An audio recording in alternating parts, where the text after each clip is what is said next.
Dani, no sé vos, ¿querés que, por en honor al tiempo, que empecemos empecemos el día? Porque si no después terminamos un poco tarde y siempre tratamos Bien, de me terminar parece temprano. Darle bárbaro. simplemente los. Ahí la veo a la doctora Gut, que quería saludarla también, ya que está ahí. La verdad que es un gusto hoy compartir con ella esto que en realidad empezó a gestarse antes de la pandemia en una charla que tuvimos informalmente cuando yo empecé la jefatura. Así que parte de. Hola, ¿Cómo andas, Susana? bien, ay, Se te va se va la la cámara. cámara. Todo bien, todo bien. Pero Bien. se me quedó clavada la cámara. Mm. Bueno, no sé por Estaba qué. diciendo, Dice que no puedo poner el video. Bueno, después veo. Estoy acá. estás acá. Estamos Bueno, viendo, bárbaro. No sé, nunca me pasó esto de que se quede. tenés que conectar, fíjate, si no, ahí donde dice detener video, habrás apretado ahí. Sí, no, qué sé yo qué No, no, porque no.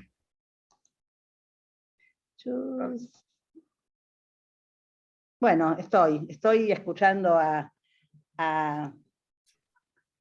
Carolina Rivas y a Daniel, que son para mí un orgullo que estén en estas jornadas y que muestren todo lo que ellos han crecido y han desarrollado y saben y ejercen todos los días con sus pacientes, ¿no? La verdad que ha sido, bueno, las dos jornadas anteriores han sido espectaculares. Sí, yo estuve, pero pude entrar por YouTube, no pude entrar. No llegué temprano y perdí. Mira, está bien, sí. Así que bueno, Dani, te dejo una presentación si querés de un poco de las jornadas de hoy y darle paso a Carolina, dale. Bien, bueno, en distintos encuentros de la jornada, como habíamos visto, en primer encuentro habíamos visto cómo podemos prevenir la obesidad y el síndrome metabólico. Y el segundo encuentro de la jornada vimos que cuando ya nosotros no pudimos alcanzar o llegar a tiempo para poder prevenir, aparecen distintas comorbilidades, complicaciones asociadas a la obesidad, y el cual vimos qué tipo de tratamiento, cómo tenemos que hacer el seguimiento de esos pacientes. Y hoy, como la última encuentro de la jornada, vamos a hablar un poquito del tratamiento quirúrgico, que es la cirugía bariátrica. Así que eso me toca a mí. Después tiene, digamos, una charla sobre apnea nocturno, y después la gente de cirugía va a hablar todo lo que tenga que ver con técnica quirúrgica, digamos, el pronóstico quirúrgico corto a largo plazo, con el doctor Axel Bekow. Así que si quiere empezamos, Carolina, a presentar. Y Daniel, mientras me dejan compartir pantalla. Dale, ahora te dejo, Caro. Ahí estás. Bien.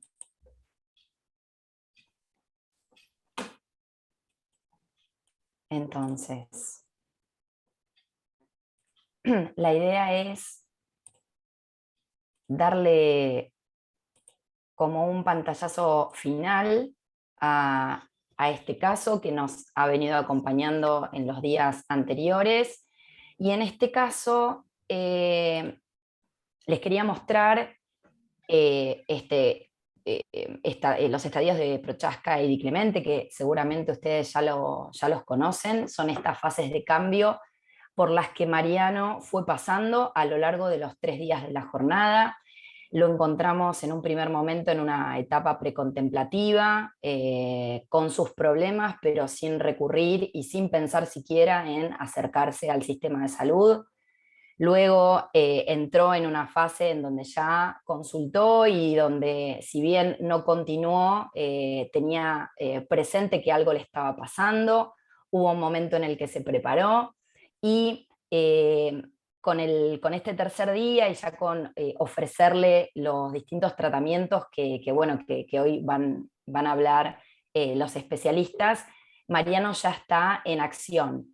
Lo que nosotros quizás tenemos que hacer como médicos es tratar de que el paciente se encuentre en movimiento dentro de este círculo, que cuando está en una etapa precontemplativa, empujarlo un poquito a que pase a la contemplativa, y luego a la de preparación, y luego a la de acción, y finalmente cuando encontremos un paciente, y esto nos pasa mucho con pacientes con obesidad, que se encuentran en mantenimiento, bueno, dejar siempre el anzuelo, ¿no? La comunicación, para que la puerta abierta, para que el paciente vuelva, porque sabemos que el alejamiento del sistema de salud, de los médicos, sea el médico de cabecera o los especialistas, desconecta un poco al paciente, y es el momento más peligroso, en el que el paciente tiene riesgo de reganar peso. En el peor de los casos, que el paciente caiga y no vuelva, bueno, seguramente este círculo que pasó varias veces le va a dar experiencia para volver a continuar y volver a retomar el camino.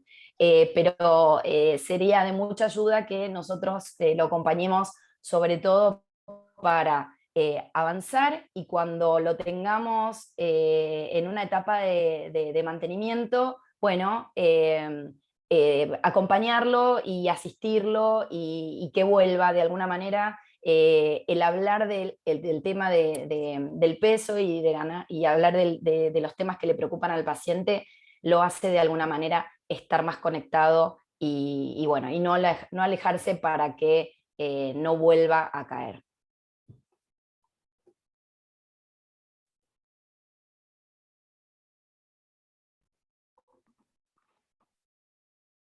Perfecto. Bueno, entonces empezamos con la primera charla. Javier, me tenés que dejar habilitar de función de compartir.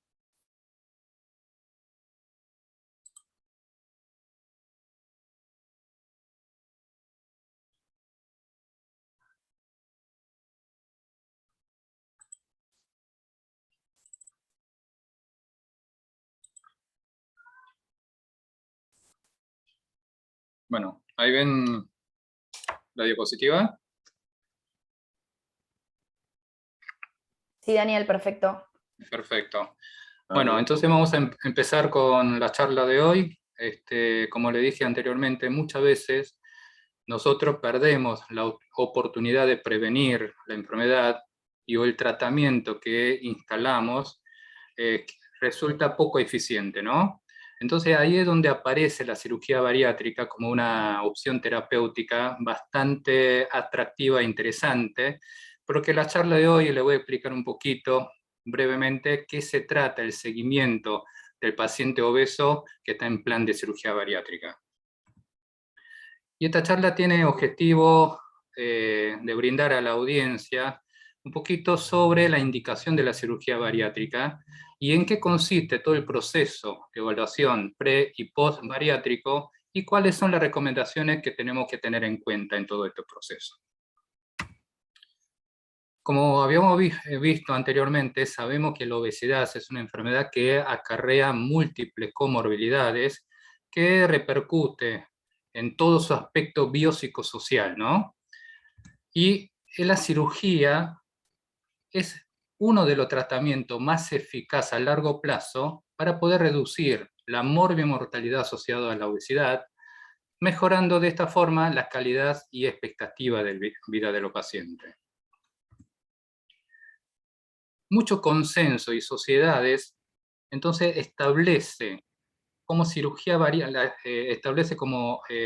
indicación de cirugía bariátrica aquellos pacientes que están comprendidos entre 18 a 65 años con índice de masa corporal mayor a igual de 40, o aquellos pacientes que tienen índice de masa corporal mayor o igual de 35 con la presencia de algunas comorbilidades, o que tenga historial de múltiples fracasos ante el tratamiento médico-nutricional. También podemos optar por cirugía metabólica en aquellos pacientes que tienen índice de masa corporal mayor o igual de 30, asociada a una enfermedad de difícil manejo con el tratamiento médico.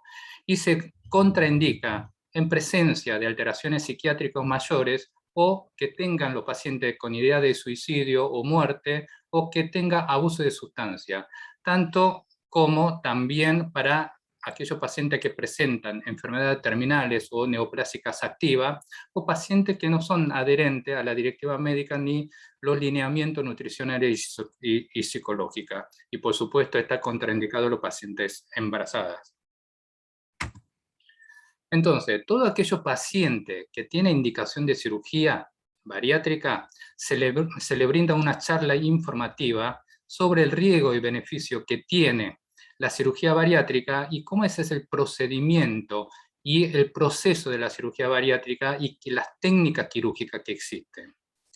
Luego se realiza un examen físico completo solicitando distintos exámenes complementarios para poder evaluar la condición clínica y quirúrgica para realizar la cirugía bariátrica. También es muy importante evaluar la condición psicológica y psiquiátrica y contención familiar, ya que estos son puntos que van a brindar un efecto a largo plazo y una adherencia y resultado a largo plazo. Una vez evaluado en equipo interdisciplinar, se evalúa si este paciente está en condiciones de operar o no. Aquellos pacientes que no está apto para la cirugía, se sigue realizando el tratamiento médico, ya sea nutricional, psicológico y psiquiátrico, hasta revertir la condición para poder operar. Y aquellos pacientes que están aptos para la cirugía, se selecciona el mejor procedimiento para este paciente y empieza la preparación prequirúrgica. Para tener un poquito digamos, mejor comprensión, vamos a dar algunos ejemplos. Este es el caso número 1.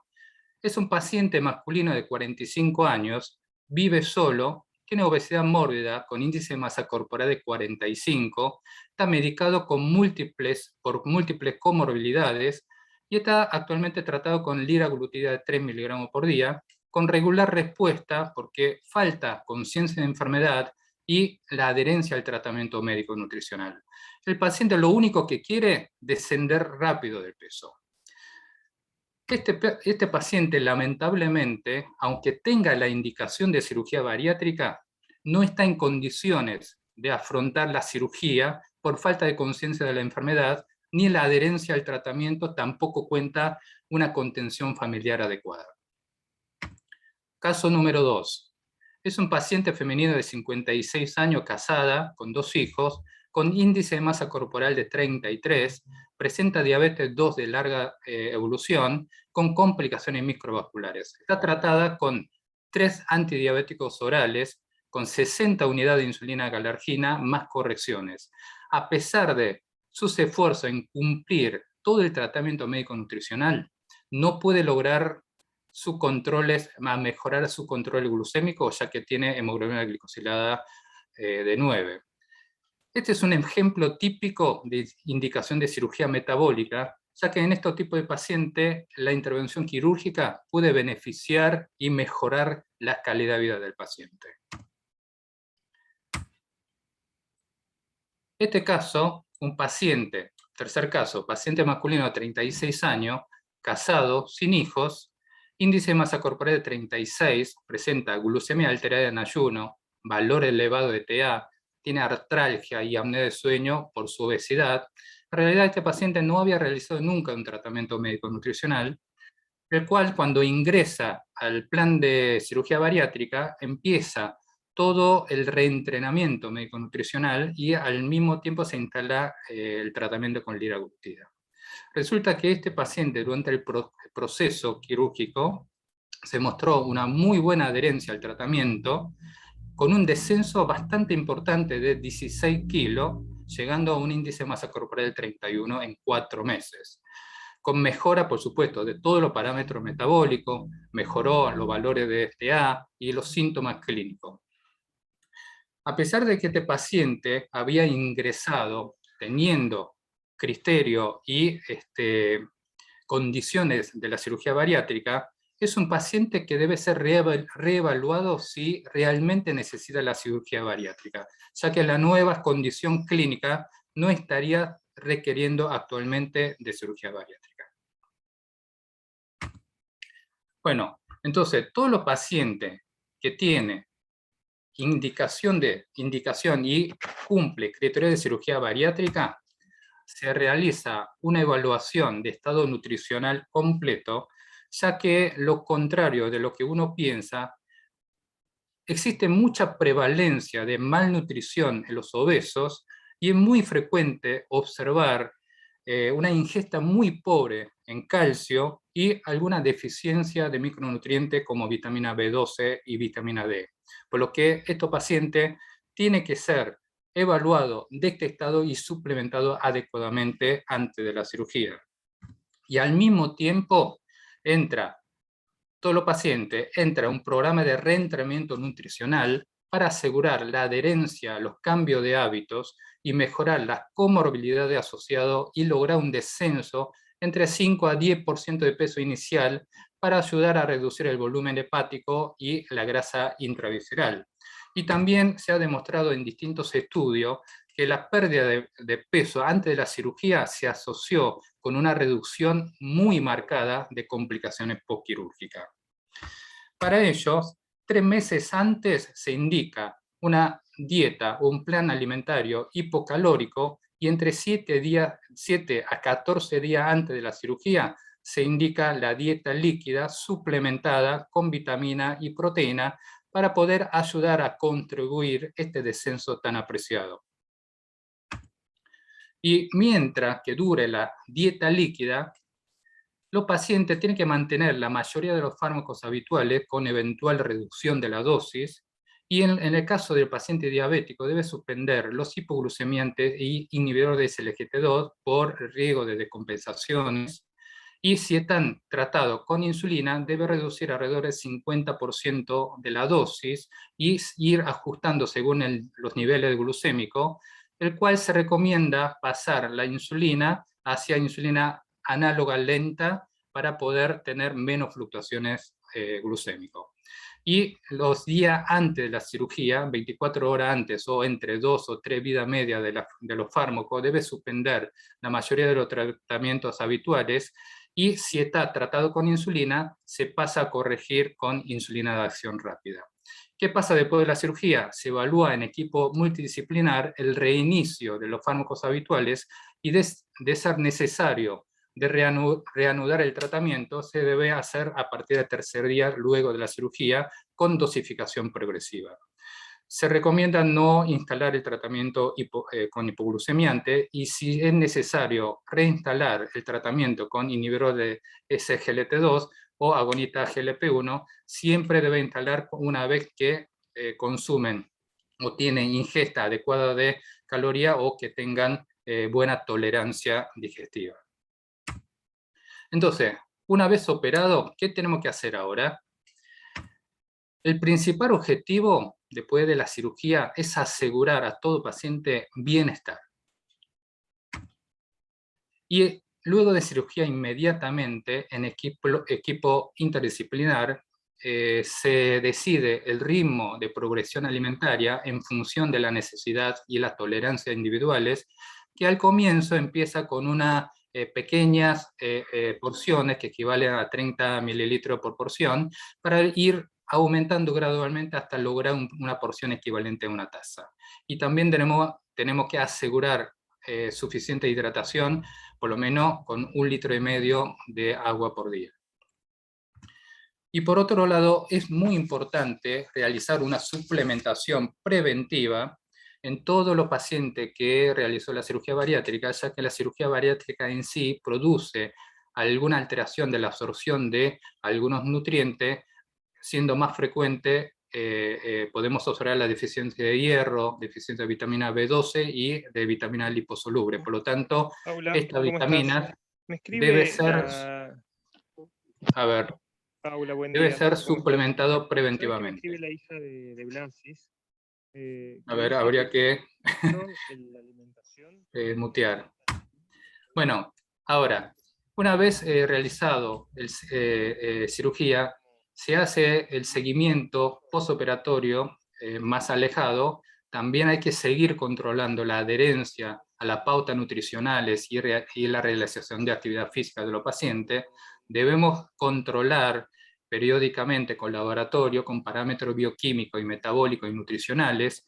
Debemos prevenir y diagnosticar en forma precoz las complicaciones médico y quirúrgicas como intolerancia alimentaria, sobrecrecimiento bacteriano intestinal, Paula, presencia de ¿cómo estás? diarrea o Buen día. hepatorrea, si presenta deshidratación, si tiene hipoglucemia postprandiales y presencia de litiasis biliar o pancreatitis. También debe monitorear el peso tanto como la pérdida o reganancia de peso, y también debemos evaluar la composición corporal, no solamente el pérdida de peso, sino tenemos que evaluar cómo está su masa muscular, la distribución de la grasa, agua corporal y densidad ósea, entre otras. Es muy importante también evaluar el estado emocional de todo los pacientes operados y ver si hay necesidad de un apoyo grupal. Por supuesto, hay que controlar la patología preexistente a la cirugía y ver a ver si recayó o no, y para poder ajustar el tratamiento o reevaluar el reinicio de la farmacoterapia.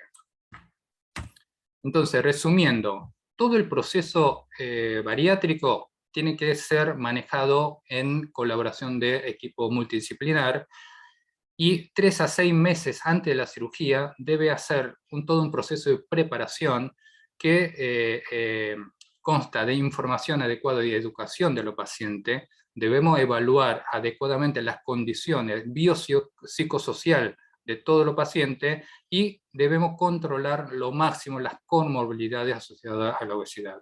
Una vez operado, por supuesto, no podemos dejar de controlar, hacer seguimiento sobre la adherencia al tratamiento, como es desde tolerancia alimentaria, si presenta complicaciones médicas o quirúrgicas. Debemos controlar periódicamente los parámetros bioquímicos, metabólicos y nutricionales. Tenemos que evaluar la reganancia o reincidencia de las patologías previas, y también evaluar el estado emocional y disfunciones psicológicas. Entonces, concluyendo, la cirugía bariátrica es hoy la opción terapéutica a largo plazo más eficaz para el descenso de peso y reducir la mortalidad en los pacientes con obesidad. Y el objetivo principal de la cirugía bariátrica debe estar apuntado a mejorar la calidad de vida de los pacientes a través de un tratamiento sostenible, integral y personalizado. Y antes de proceder con la cirugía, se debe brindar una suficiente información a todos los pacientes sobre los beneficios y riesgos de la cirugía con expectativa realista, y realizar una adecuada evaluación y educación de los pacientes.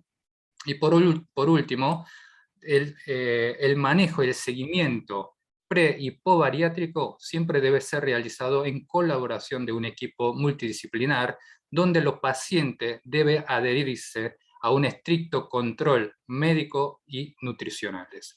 Bueno, esto es todo. Quedo atento después por la pregunta de la audiencia. Bárbaro, Daniel. Bueno, como ya es el tercer día, no me olvidé de presentarte, pero es el jefe de la sección de nutrición del Hospital Italiano, el doctor Daniel Gu.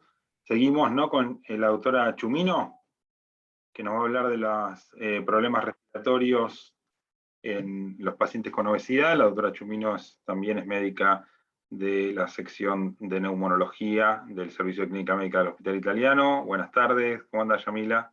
¿Qué tal? Buenas tardes. No sé si Marce, que llegaste, el doctor Yapira, que es uno de nuestros confitriones, ¿querías decir algo? Me viniste corriendo. Desmuteate. Disculpa que llegué tarde, una eventualidad no deseada, por suerte todo bien. Así que bueno, me encantó, Daniel, tu charla. Tengo varias preguntas que me las reservo para el final. Y bueno, todos hagan las preguntas ahí por el chat, que al final las vamos a ir comentando como siempre. Bueno, gracias, Yamila, por estar acá con nosotros. Bueno, ¿qué tal? Bueno, gracias por la invitación. Me empecé hablando lo más resumido posible, una introducción a las apneas también del sueño y un poco sobre la obesidad, ¿no? Y los problemas respiratorios. Ven la pantalla, ¿no? Perfecto. Entonces, vamos a empezar hablando un poquito sobre la obesidad y la función pulmonar. Sabemos que la obesidad afecta la distensibilidad del pulmón, sobre todo al restringir la expansión de la caja torácica y del diafragma, que aporta esto a la evolución a un síndrome de hipoventilación.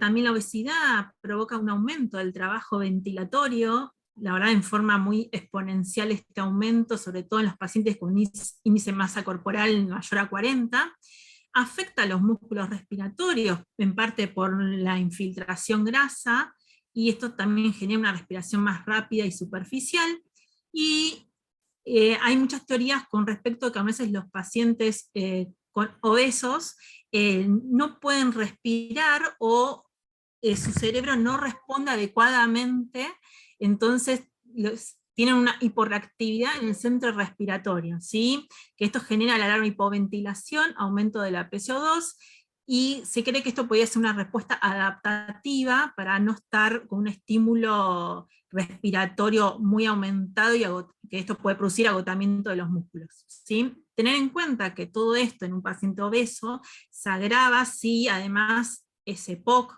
o tiene alguna enfermedad pulmonar intersticial, por ejemplo, va a haber una gran hipoxemia. También tener en cuenta que la obesidad se relaciona mucho entonces con las apneas obstructivas del sueño, y la obesidad es el principal factor de riesgo para su desarrollo. Tener en cuenta entonces que se produce una infiltración grasa de la vía respiratoria, vía aérea superior, esto disminuye el calibre, y también hay una pérdida del tono muscular, provocando un mayor colapso de la vía respiratoria alta.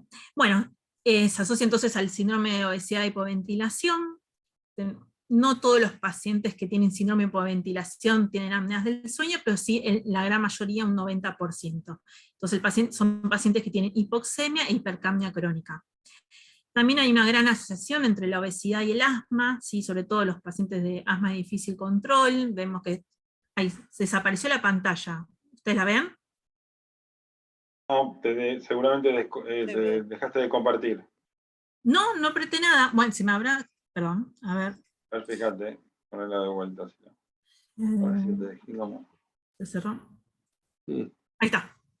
Bueno, entonces tenemos... bueno, los pacientes asmáticos hay una fuerte asociación con la obesidad, ¿sí? Se desconoce la patogenia exacta, pero sabemos que es algo que existe. Bueno, con respecto a las apneas obstructivas del sueño, también conocido como SAOS o AUS, ahora la tendencia es llamarlo como AUS.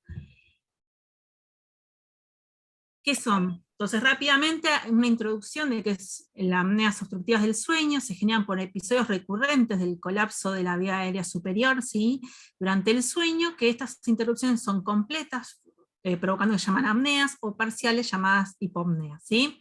Entonces, no entra el flujo aéreo, no entra el aire, el paciente desatura y tiene microdespertares, un sueño de mala calidad. Cuando estos eventos decimos que están asociados a síntomas y ciertos signos, se provoca también lo que se llama el síndrome entonces, de apneas, hipoapneas obstructivas del sueño, ¿sí? Bueno, con respecto un poquito hablando de la prevalencia, en Argentina todavía no tenemos una estadística, está en plan, pero sabemos que en América del Norte es una enfermedad bastante prevalente, del 15 al 30% de los hombres y del 10 al 15% de las mujeres. En Latinoamérica tenemos un estudio brasilero donde habla que la población general está cercana a un 32%. Un último estudio en Argentina que tenemos es el del Hospital Británico del año pasado, donde vieron que en todos los estudios que habían hecho, analizaron y vieron que un 4,8% de los pacientes tenían un AUS muy grave, que ellos lo definan como más de 60 eventos por hora, y llamó la atención que esto estaba relacionado con poblaciones más jóvenes, que eran más, y que tenían un índice de masa corporal más alto, ¿sí? Bueno, entonces, esperen que lo veo cortadito. Bueno, sabemos que la prevalencia de apneas es del 40% en personas con sobrepeso moderado y entre un 40 y 90% de la población obesa, ¿sí? Y un aumento del más del 10% del peso se asocia con un aumento más de 6 veces del riesgo de tener apneas obstructivas del sueño. Si evaluamos un poquito la prevalencia según el peso, vemos que claramente que obesos hombres es la población más prevalente y las mujeres un poco menos, ¿sí? Acá tenemos 63% menos versus 22 en mujeres. Bueno, causas para que se desarrollen las apneas obstructivas del sueño, tenemos entonces la obesidad, como ya nombré, la edad avanzada, sí, esto aumenta cada vez con los años. El sexo, en los hombres es más prevalente, y en las mujeres en la menopausia ya ahí disminuye un poco esta diferencia entre hombres y mujeres, se equilibra. Y también tener en cuenta, bueno, las alteraciones de anatomía craneofacial, ¿sí? Del cuello, por ejemplo, los pacientes con síndrome de Down, los pacientes con retrognatia. El hipotiroidismo también se asocia mucho a las apneas del sueño, los antecedentes familiares, esto lo vemos mucho en gente capaz joven, flaca y ronca, y bueno, y también tiene apneas del sueño y suelen venir de una familia de roncadores. El hecho también de tomar miorelajantes, benzodiazepinas, opioides, y el cigarrillo y el alcohol ayudan a aumentar la gravedad de las apneas. Bueno, las apneas obstructivas del sueño tienen un gran impacto, así como la obesidad tiene a nivel cardiovascular, cerebrovascular y en varios órganos, acá las apneas obstructivas también. Se aumenta el riesgo de hipertensión arterial, sobre todo hipertensión refractaria, de arritmias cardíacas. Estos pacientes se ven que tienen más arritmias auriculares y ventriculares, en general los recibimos muchas veces luego de fibrilaciones que revirtieron y vuelven a aparecer, entonces los cardiólogos nos lo derivan, lo estudian. También los recibimos luego de haber tenido enfermedad coronaria, terminan haciendo una polisomnografía y detectan las apneas del sueño.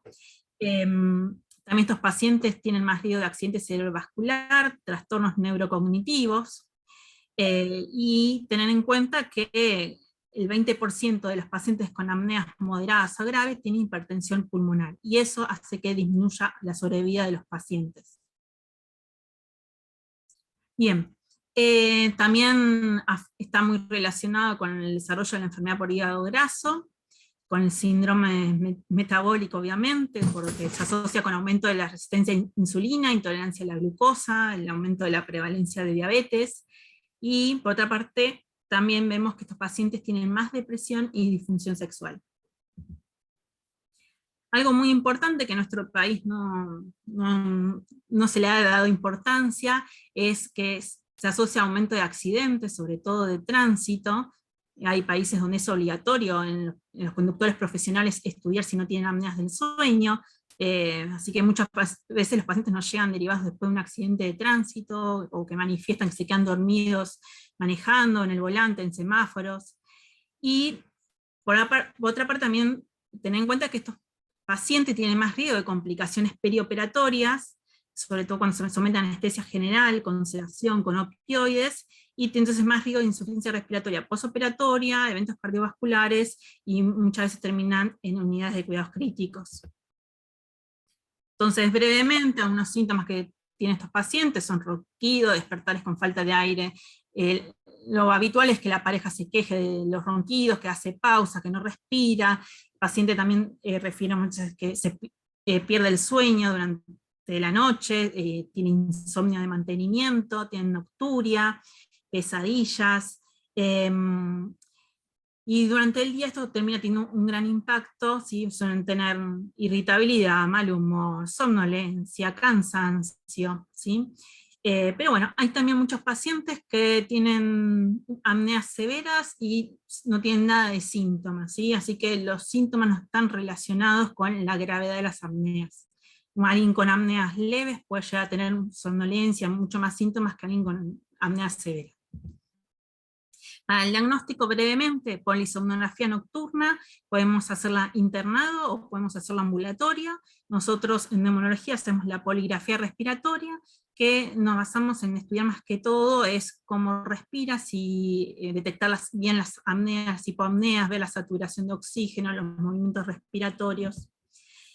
Entonces, cuando hacemos este estudio, determinamos qué cantidad de apneas tienen, qué cantidad de apneas obstructivas, centrales, hipoapneas, y con esto armamos un índice, más conocido como IH, que bueno, es la suma dividida en las horas de estudio, o también a veces lo van a encontrar como eventos respiratorios, EBR, sobre todo cuando usamos la poligrafía. Entonces, con estos números, lo que hacemos es una clasificación de la gravedad de las apneas. Hablamos de 5 a 15 cuando es algo leve, 15 a 30 cuando el índice da moderado, y mayor a 30 cuando el índice da más de 30, perdón.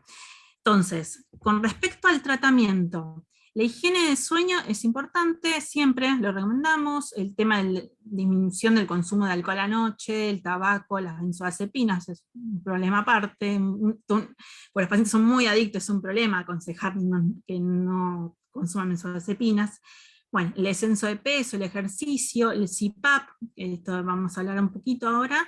Hay dispositivos de avance mandibular que lo tienen que hacer odontólogos muy especializados en el tema. Y bueno, y diferentes tratamientos quirúrgicos, desde la cirugía bariátrica a algunos muy específicos en manos del otorrino.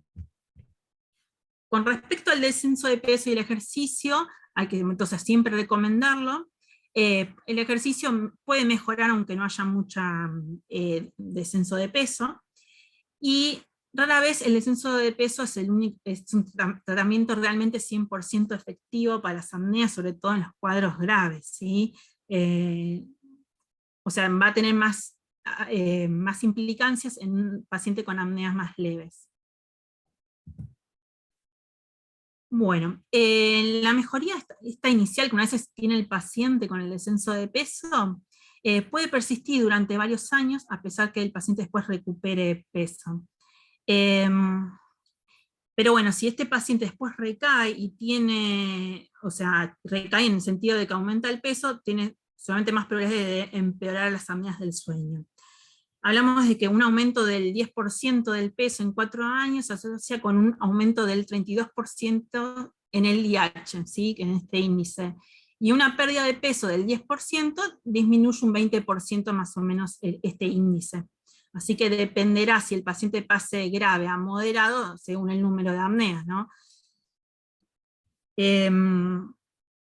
Entonces, tener en cuenta que si un paciente pierde bastante peso, más de un 10%, por ejemplo, deberíamos reevaluar cómo están sus apneas, ¿sí? Qué tan graves siguen siendo. Solamente si es un paciente que tenía mucha severidad, capaz tenía más, pongamos 100 apneas por hora, y que haya disminuido un 10% de peso, seguramente no va a modificar la gravedad.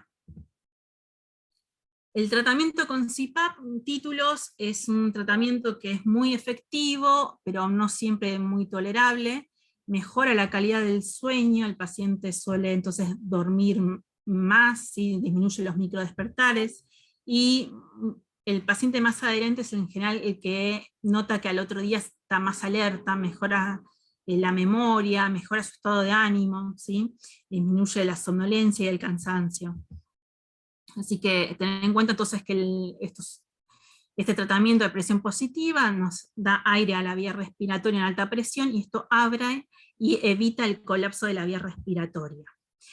Hoy en día se usan muchas máscaras diferentes, en general las de mejor tolerancia son las nasales, así como muchas veces es muy importante trabajar con el otorrino para que el paciente las tolere, ¿sí? Con respecto ahora hablando un poco sobre la cirugía bariátrica y las apneas del sueño, es efectiva para reducir el IH, si el paciente desciende de peso obviamente, pero la verdad que hay muchos resultados contradictorios sobre si el paciente deja de tener apneas del sueño o no, ¿sí? Solamente va a disminuir la gravedad, y el beneficio va a depender también de qué grado de gravedad parte el paciente. Si un paciente tenía apneas grado moderado, tal vez pasa a un grado leve y no requiera más el CPAP, pero si el paciente tiene un grado muy severo, tal vez pasa a un grado moderado y siga requiriendo usar el aparato. Se recomienda en la evaluación preoperatoria de la cirugía bariátrica evaluar si estos pacientes tienen apneas del sueño, o sea, hay que hacer estudios de diagnóstico, porque bueno, tienen mayor riesgo, como dijimos antes, de complicaciones respiratorias y cardiopulmonares en el postoperatorio. Así que los pacientes que usan el CPAP, después cuando se operan, es importante también en el postoperatorio inmediato usar el aparato. Acá les comento algunos estudios, hay mucha diversidad en los resultados. En este estudio en el Gateway, un estudio aleatorizado donde se vio que con la cirugía de Iderux, la verdad que los pacientes remitían las apneas obstructivas a mediano plazo y había una disminución de las formas moderadas graves. Después, en algún metaanálisis que hubo en el 2013, vemos que hay una alta tasa de remisión o mejora de las apneas obstructivas después del procedimiento de la cirugía bariátrica. Y acá los números son favorecedores, hablan de más del 75% de los pacientes tuvieron una mejora de las apneas obstructivas. La DBP fue el procedimiento más exitoso y lo que fue la banda gástrica fue el menos efectivo. Pero otro metaanálisis que surgió en el 2018, la verdad que mostró que los resultados eran contradictorios de todos los estudios, porque muchas veces hay estudios que informan, que se basan en pacientes que capaz tenían apneas grados leves, entonces, claro, después bajan un poco de peso y desaparecen las apneas, entonces dices, ok, éxito, curó las apneas, pero si el paciente tenía un grado leve, no nos importa tanto ese resultado, sino de los pacientes con moderado y severo desde el inicio, antes de la cirugía, digamos, ¿sí? Entonces, la verdad que lo que comenta este metaanálisis, que la verdad persistió las apneas obstructivas en la mayoría de los pacientes. Entonces, tener en cuenta, ya que tenemos tanta información diferente, que hay que estudiar a los pacientes luego de operarse, no hay que darles el alta, hay que hacer estudios del sueño, hay que seguirlos por un tiempo prolongado, porque la verdad que si el paciente a futuro aumenta de peso, tiene muchas chances de aumentar la gravedad de las apneas, así que hay que seguirlos. Por último, quiero comentar entonces que en la cirugía bariátrica los pacientes tienen complicaciones respiratorias perioperatorias, no son muy altas, pero las hay, sobre todo relacionadas por la obesidad. Se habla de que pueden tener neumonías, un 0,4, un 0,6%, e insuficiencia respiratoria aguda, y bueno, y tener en cuenta que el paciente con obesidad entonces tiene predisposición a tener atelectasia, así que es importante para disminuir todas estas complicaciones que el paciente luego de la cirugía deambule precozmente, realizar las espirometrías incentivadas, ¿sí? Que son los aparatitos donde el paciente sopla y eso ayuda a expandir el pulmón y evitar las atelectasias, y el paciente que está con el CPAP, que lo usa en el postoperatorio inmediato, no habría problemas con la cirugía, ¿sí? No produciría ninguna dehiscencia, ninguna complicación. Bueno, así que brevemente esto fue más o menos toda la parte respiratoria que les quería comentar, ¿sí?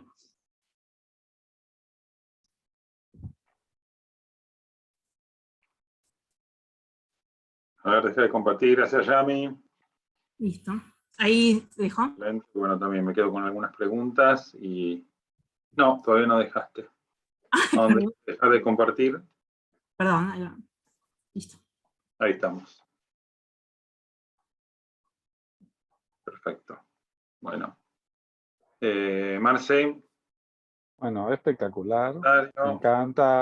Me encanta. Bueno, con Yamila estamos en nuestro grupo de sueño. Ahí todos están invitados a los ateneos que hacemos de todos los primeros miércoles de cada mes a las 13 horas, y es espectacular el trabajo conjunto y la visión general, así que ¿Podemos ir como pacientes también o solo para escuchar?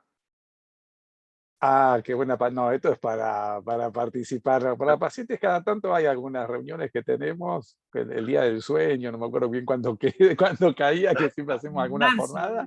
En marzo, era a principio de año, que hacemos alguna jornada, pero está buenísimo, porque es un grupo que se aprende muchísimo. Así que me encantó.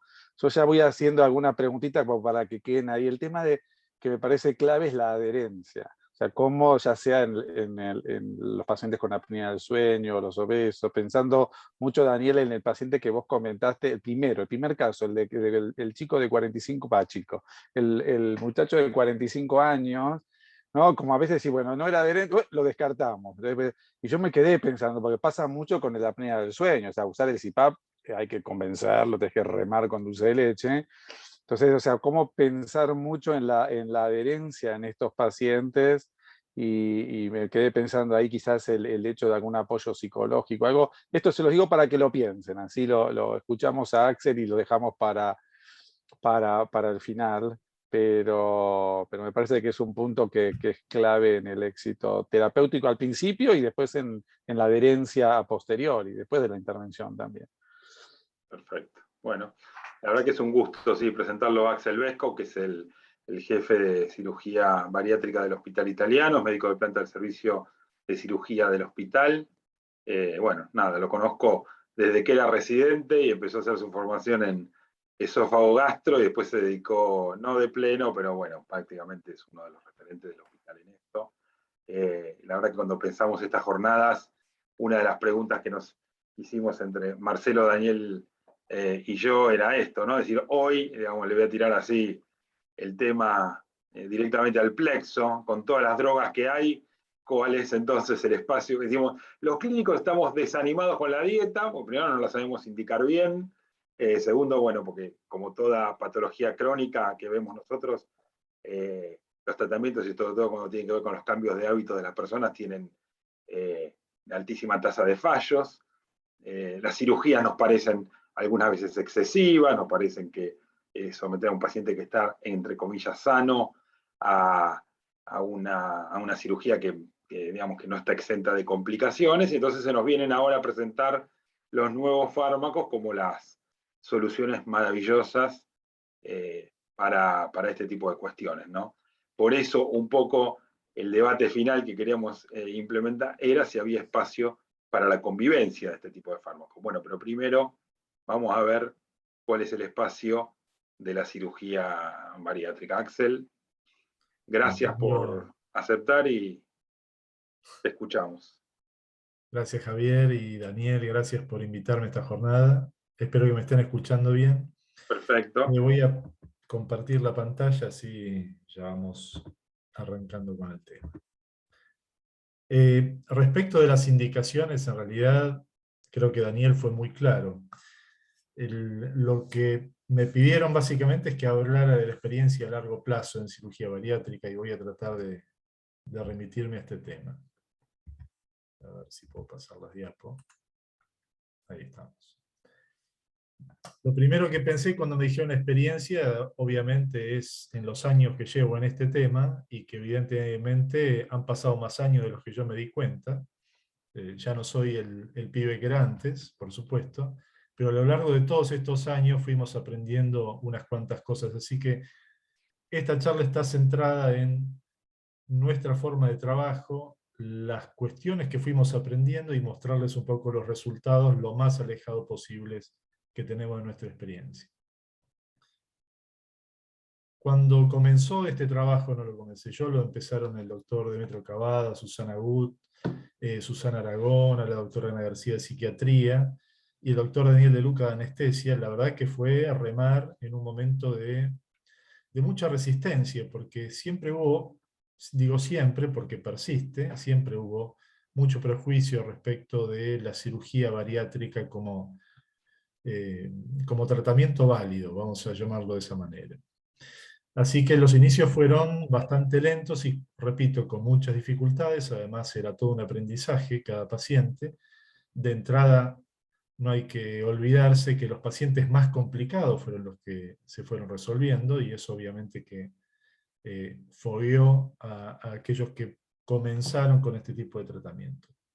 En aquel momento yo me uní, era un médico bastante joven, y varios años después, estamos hablando de más de 20 años después, ese grupo, que es un grupo hoy en día mucho más grande, interdisciplinario, que funciona muy bien, por suerte reúne a médicos jóvenes con muchas ganas de trabajar, y seguimos todavía aquellos más grandes, algunos ya se han retirado, como Demetrio, lamentablemente, pero el resto sigue con el paso de los años y con mucha experiencia sobre nuestros hombros, y estamos tratando de transmitir todo esto a estas nuevas generaciones que van a tomar después la posta.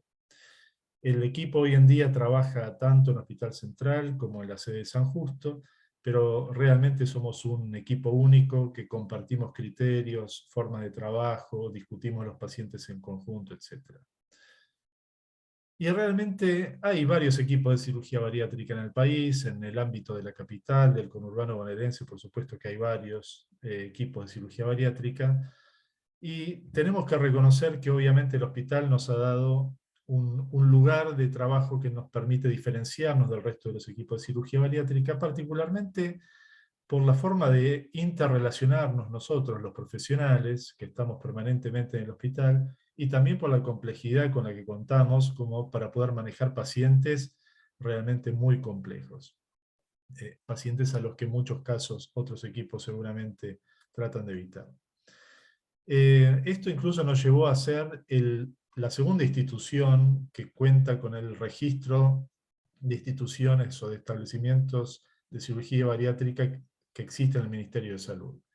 Este registro es una normativa obligatoria para aquellos centros que realizan cirugía bariátrica, que realmente no todos la cumplen, y plantea una serie de requisitos que se han modernizado, pero nosotros en el año 2010 nos presentamos y obviamente la institución quedó registrada, cumpliendo con todos esos requerimientos. Así que bueno, hablar de la experiencia es también hablar un poco de cómo fue evolucionando la cirugía bariátrica misma, porque fue un aprendizaje paralelo, el de nuestro equipo, al de la comunidad, digamos, bariátrica en el mundo.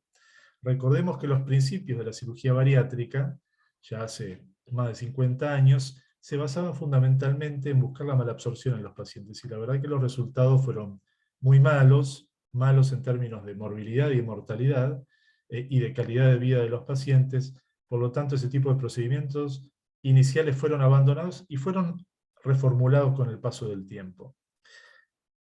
La cirugía laparoscópica realmente cambió e hizo que despegara la cirugía bariátrica, porque durante los primeros años la cirugía se realizaba de manera convencional, y como ustedes pueden ver, las complicaciones de las heridas en los pacientes obesos realmente desalentaban mucho este tipo de procedimientos. Así que cambió totalmente la realidad de la cirugía bariátrica al advenimiento del acceso laparoscópico. Pero las primeras técnicas laparoscópicas también fueron bastante moderadas, vamos a llamarlo así, se basaron en técnicas de restricción, eso quiere decir que buscaban limitar el volumen de la ingesta de los pacientes, o ese era el concepto. Incluso una de las primeras cirugías en nuestro país, la primera cirugía desarrollada fue la banda gástrica ajustable colocada por vía laparoscópica, que demostró ser bastante poco efectiva y traer una serie de complicaciones y de mecanismos adaptativos de los pacientes que realmente mostraron que no era una cirugía muy buena. Hoy en día, como les decía, se ha reformulado una serie de cirugías, han cambiado mucho las técnicas, de hecho hoy en día existen muchísimas variantes técnicas bariátricas, pero se prioriza la efectividad y la calidad de vida de los pacientes, y sobre todo el resultado que llamamos metabólico. Porque lo que nos fuimos dando cuenta, y hablo de toda la comunidad bariátrica, es que la cirugía ofrece mucho más que una restricción mecánica. Tal vez en el pensamiento general de la población y de las personas que no se dedican a esto, creen que la cirugía lo único que hace es limitar un espacio para la ingesta, y ese es el mecanismo principal de acción, y realmente no es así. Hoy en día sabemos que hay una conjunción de factores, y no entendemos bien cuál es el rol de cada uno de todos estos factores, pero sí sabemos que todos ellos juegan algún tipo de papel en los resultados que obtenemos de la cirugía que llamamos bariátrica y metabólica, porque hoy en día es indiferenciable la cirugía bariátrica de la metabólica, es una sola. Podemos diferenciarla si queremos por el objetivo primario que estamos buscando en el paciente, pero en sí la cirugía es una sola. Y entre estos mecanismos hay que mencionar las variaciones que se producen de las hormonas digestivas, los cambios que hay en la secreción y en la reabsorción de los ácidos biliares, los cambios en la microbiota que está en pleno desarrollo, en pleno estudio, los cambios que se dan también en el monitoreo de nutrientes, y todo esto lleva a un aumento en la secreción insulínica, un incremento en la sensibilidad a la insulina, y también mayor saciedad y la pérdida de peso, por supuesto, que es el objetivo primario buscado en muchos casos. Como les decía, uno de esos mecanismos o de esos factores es la conjunción de los cambios que se producen en las hormonas digestivas, en muchas de ellas, en hormonas también provenientes del tejido adiposo, y todas ellas tienen efectos no solamente locales, sino también efecto a nivel pancreático y fundamentalmente también efecto en el sistema nervioso central, modificando el apetito de los pacientes, lo cual es crítico para lograr un buen resultado y con una buena calidad de vida. Y para contarles un poco nuestra experiencia, muy brevemente, nosotros comenzamos en el año 99 colocando bandas gástricas fundamentalmente, y durante los primeros años fue la técnica que realizamos hasta que en el año 2005, después de un viaje de especialización, yo comencé a hacer la cirugía de bypass gástrico en Edia-Rux, y realmente creo que ese fue el cambio más grande que tuvimos, porque empezamos a ver resultados mucho más interesantes de este tipo de procedimientos, repito, ¿no? Mucho más metabólicos.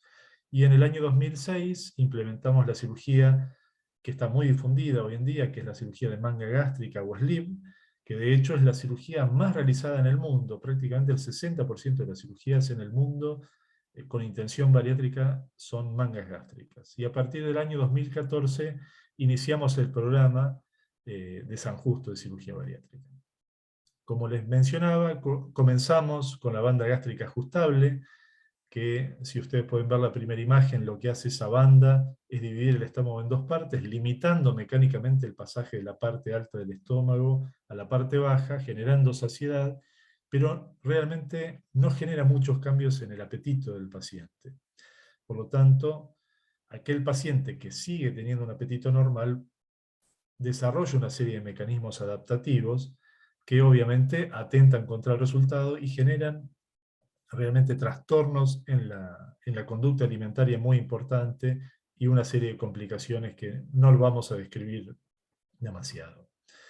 El bypass gástrico en Edia-Rux fundamentalmente divide el estómago en dos partes, lo separa y cambia el recorrido del alimento, haciendo que el alimento pase directamente al intestino delgado, derivando las secreciones biliopancreáticas hacia distal, lo cual modifica fundamentalmente el proceso digestivo y el proceso, por supuesto, absortivo, y también permite la llegada de alimentos poco digeridos al intestino distal, al ilion terminal y al colon, que son los que generan ese incremento en la liberación de hormonas digestivas, como el GLP-1, el peptidogrina, etc.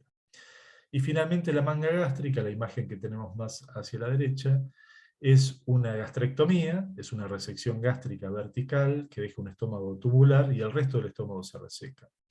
Esta es una cirugía que se pensó que únicamente tenía efecto restrictivo, pero no es así. Obviamente modifica también, no tanto como el bypass, pero modifica el proceso digestivo y en alguna medida el proceso absortivo, y también genera cambios en la secreción de hormonas a nivel intestinal.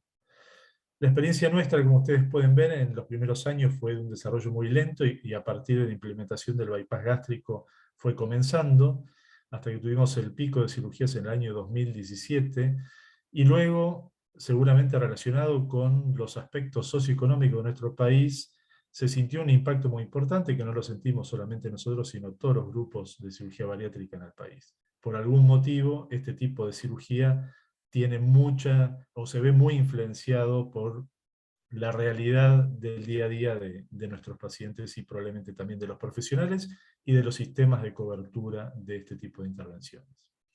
Vamos a hablar de las lecciones que fuimos aprendiendo. Uno es que la conducta alimentaria de los pacientes, que de entrada nosotros la juzgábamos como crítica para elegir el tipo de procedimiento, en realidad suele ser reactiva a la realización crónica de dietas, y no suele ser tan importante en el resultado, no impacta tanto en el resultado con algún tipo de cirugía o con otra. De hecho, también hay algunas cuestiones que son complejas a nivel de colegas. Suele ser más difícil a veces convencer a un colega del concepto de que la obesidad es una enfermedad que convencer a un paciente de este tema. Y esto es algo que seguimos trabajando día a día tratando de de realizar. Y otro aspecto, que es que la salud mental, si bien es fundamental, porque se necesita un acompañamiento en muchos de estos pacientes por el impacto que tiene el descenso de peso posterior a la cirugía, la salud mental es fundamental, pero no es causa del problema. Tal vez puede haber algún paciente en el cual sí pueda ser crítico, pero la verdad es que la mayoría no. Pero sí se necesita, repito, evaluar este tema y contener y acompañar a los pacientes. Y esto nos lleva a pensar realmente cuál es la enfermedad que estamos tratando. Porque cuando hablamos de obesidad, siempre lo que hacemos es diagnosticar. Perdón, están viendo la presentación todavía, ¿no? Sí. Sí, perfecto. Gracias. Repito, cuando hablamos de obesidad, lo que estamos hablando muchas veces es de lo que estamos viendo, es del aumento del tamaño corporal o del peso corporal. Y en realidad lo que estamos viendo es básicamente un síntoma de una enfermedad, que es una enfermedad mucho más compleja, que obviamente es una enfermedad metabólica. Pero muchas veces la mirada, incluso la mirada profesional, se limita solamente a lo que se ve. Y hay que pensar realmente que la enfermedad es mucho más complicada, es mucho más oculta y el impacto es mucho más serio a nivel de muchos órganos. Y lo que vemos como a veces lo primero es solamente la superficie, es un síntoma más. Otras lecciones aprendidas es que realmente se necesita trabajar mucho en los hábitos alimentarios y en la rutina física de los pacientes. Es algo que realmente cuesta mucho. Los que llevamos años en esto sabemos que no hay consulta posquirúrgica en la cual evitemos hablar de estos temas, es imposible. Siempre estamos hablando de esto. Y también es muy difícil lograr la adherencia a largo plazo de los pacientes, porque por un lado muchos pacientes andan muy bien, y por el otro lado los pacientes que no andan tan bien y que vienen crónicamente, en algún momento se cansan, porque realmente muchas veces saben lo que tienen que hacer y tal vez no lo pueden implementar, ¿no? Se sienten de alguna manera frustrados o limitados, y eso los desalienta un poco para venir a los controles posteriores. Esto es un gráfico estimativo del porcentaje de pacientes seguidos, y digo con seguimiento documentado, porque en realidad está hecho con documentación de que tenemos a los pacientes seguidos. Sin embargo, es muy probable que esté subestimando el verdadero seguimiento de nuestros pacientes. Como ustedes pueden ver, al año hay un 82% de seguimiento, pero eso cae a la mitad prácticamente a los 2 años, a los 3 años es de un poco más de la tercera parte de los pacientes y se mantiene a los 5 años, y luego de los 10 años ni siquiera el 20% de los pacientes tiene un seguimiento documentado como nos gustaría tener. Otra cuestión que mencionó muy bien Daniel y lo reforzó creo que en cada aspecto que mencionó, es que se debe trabajar en equipo, un equipo por supuesto interdisciplinario, y alcanzar una forma de trabajo coordinada y armónica lleva mucho tiempo. A nosotros nos llevó realmente años desarrollar la forma de trabajo con la cual hoy en día nos desempeñamos. Y el equipo como tal necesita crecer. Un equipo que se estanca, que no crece, es un equipo que va a empezar a trabajar mal. El equipo necesita crecer en distintos aspectos.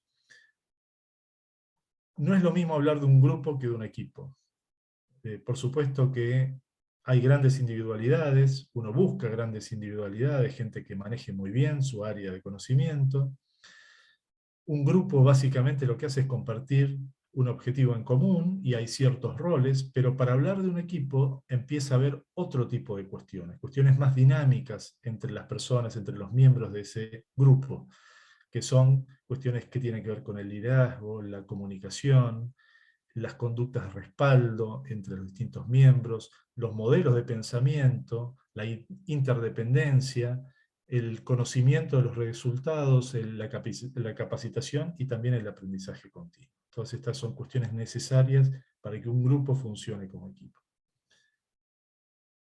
Hablando de la experiencia a largo plazo, lo primero que nosotros nos planteamos, y ahora voy a empezar a hablar ya de los resultados, fueron objetivos en cierto orden. Lo primero, realizar una cirugía segura, era lo primero que nos preocupaba, por lo menos a los cirujanos, que era tener bajos índices de morbilidad y mortalidad.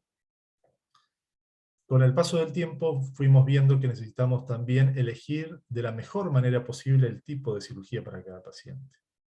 Y con poco más de tiempo vimos que era necesario hacer más sencillo el proceso y mejorar el acceso de los pacientes. En cuanto a los resultados, algunas de las variables que consideramos críticas respecto de las posibles complicaciones posoperatorias, ustedes ven que realmente nuestra experiencia tiene muy buenos resultados en general. La mortalidad es muy baja, es del 0,056%, que está dentro de los valores internacionales recomendados. Las tasas de dehiscencias, que son los problemas en las suturas que pueden ocasionar complicaciones infecciosas y peritonitis, y que se dieron fundamentalmente durante los inicios de nuestra experiencia, se limitan hoy en día a un poco menos del 0,5% de los pacientes. Las complicaciones trombóticas son realmente muy infrecuentes, alrededor del 0,2%, lo mismo que las complicaciones hemorrágicas. Y respecto de algunas complicaciones más específicas de los tipos de intervención, el bypass gástrico, que en líneas generales tiene un índice de morbilidad un poco mayor que otras cirugías como la manga gástrica, en nuestra experiencia tiene una complicación, la más prevalente de todas, que es la estenosis en la unión del estómago con el intestino, en un índice del 7,6%, que dentro de todo es una complicación, vamos a decir, relativamente leve, porque se resuelve habitualmente con una única sesión de dilatación endoscópica, y no suele tener mayor impacto. Y la otra complicación que le sigue en frecuencia es la oclusión intestinal, que en la mayoría de los casos se debe a un proceso que denominamos hernia interna y se da en el 1,6% de los pacientes con bypass. Y el gran problema que tiene la manga gástrica, o que tuvo inicialmente en nuestra experiencia, fue el reflujo gastroesofágico. Durante la primera etapa, vamos a decir, los primeros 10 años de experiencia de esta cirugía, tuvimos un índice de reflujo realmente muy importante. La mayoría de los pacientes se puede manejar con medicación, pero fue un problema que para nosotros se volvió realmente muy trascendente. Hicimos un estudio muy significativo que nos permitió encontrar criterios de selección mucho mejores para nuestros pacientes, y en los últimos 4 años, prácticamente estamos hablando de más de 200 gastrectomías en manga, el índice de reflujo se redujo sustancialmente al 4,5%, que es la tasa hoy en día general del reflujo de nuestros pacientes. Cuanto al descenso de peso, ustedes pueden ver que los resultados medidos en porcentaje de exceso de peso perdido son realmente muy buenos. Esto es un valor global, y realmente con los criterios que utilizamos nosotros de selección del tipo de intervención, no existen diferencias significativas entre los diferentes tipos de cirugía, entre el bypass y la manga gástrica básicamente, pero eso sin duda que se debe al tipo de selección que hacemos para los pacientes. Como ustedes pueden ver, alrededor del año, de los 2 años, incluso hasta los 2 años y medio, se alcanzan los mejores valores de descenso de peso, con más del 75% del exceso de peso perdido, que equivale aproximadamente a entre un 25 y un 35% del peso total perdido por los pacientes, y con el paso de los años hay una ligera reganancia de peso, pero realmente los resultados son muy importantes a largo plazo. Para comentar algunas experiencias de otros lugares, este es un estudio muy conocido, que es un estudio poblacional hecho en Suecia sobre la población de pacientes bariátricos, que ustedes pueden ver en las líneas amarilla, violeta y verde. Fíjense particularmente en la verde, que es la que habla del bypass gástrico en Iderux, que realmente tiene una curva muy parecida a lo que les mostré de nuestra experiencia. Y esto es un estudio aleatorizado que se realizó hace relativamente pocos años, publicado en el año 2017, que se los estoy mostrando básicamente para que ustedes vean en el segundo gráfico, en el gráfico de las líneas individuales de evolución del peso, que por supuesto que existe una gran variabilidad de descenso de peso de los pacientes, y es ahí donde nosotros tenemos que trabajar. En la mayoría de los pacientes el trabajo suele estar bastante sistematizado, pero tenemos extremos, los extremos de un descenso de peso no tan bueno y los extremos que son muy pocos, de un descenso excesivo, en los cuales tenemos que trabajar mucho más. Y respecto de otras comorbilidades, cómo se resuelven o cómo mejoran con la cirugía bariátrica y metabólica, aquí yo solamente les nombro las más importantes, las más prevalentes, particularmente la diabetes es lo que a la mayoría le interesa ver cómo funciona. De hecho, nosotros publicamos nuestra experiencia inicial, cuando recién teníamos pocos casos de bypass gástrico. En el año 2011 nos presentamos para un premio en la Academia Nacional de Medicina, y ganamos ese premio, el premio Néstor Serantes, presentando nuestro programa institucional para el manejo de pacientes obesos con diabetes. En aquel momento mostramos resultados que son muy parecidos a lo que les voy a mostrar un poquito más adelante. Y, por ejemplo, en la evaluación de la resolución de las dislipemias, también hemos publicado recientemente algún trabajo, y hay otros que están en desarrollo, evaluando el resto de las comorbilidades. Pero respecto del tema de la diabetes, nosotros por supuesto no fuimos los pioneros, ni mucho menos, sino que en el año 1995, un grupo quirúrgico que realizaba cirugía de bypass gástrico por vía abierta, no convencional, y que incluso en aquel momento la morbilidad era muy importante, tenían una tasa de mortalidad del 1,5%, encontraron, casi como un descubrimiento, que el resultado en términos de control de la diabetes eran realmente muy buenos. Ellos encontraron que en el 83% de sus pacientes lograban una normalización de los valores de glucemia, de hemoglobina glicosilada y también de insulina. Esto fue el primer trabajo, y a partir de ese trabajo fueron apareciendo cada vez más trabajos, hasta que hace no muchos años se desarrolló el concepto de cirugía metabólica, que es el concepto de aplicar la cirugía bariátrica en pacientes que no reúnen los típicos criterios de cirugía bariátrica y que presentan diabetes y síndrome metabólico. En nuestra experiencia, estamos hablando de la remisión de diabetes en nuestra población. La tasa de remisión es del 66,5%, mientras que el resto de los pacientes todos han tenido algún grado de respuesta, de mejoría, en cuanto al control glucémico, a la disminución de la resistencia insulínica, menos necesidad de medicación y también un aumento en la calidad de vida. Respecto de los resultados de otras experiencias, este es el mismo trabajo que les comentaba recién, que es un estudio aleatorizado que comparó, por supuesto, el tratamiento médico y del estilo de vida con el tratamiento quirúrgico, con un bypass gástrico Niederrux, y muestra en el primer gráfico el descenso de la hemoglobina glicosilada a lo largo del tiempo, en valores muy importantes, también el impacto a nivel de la presión arterial.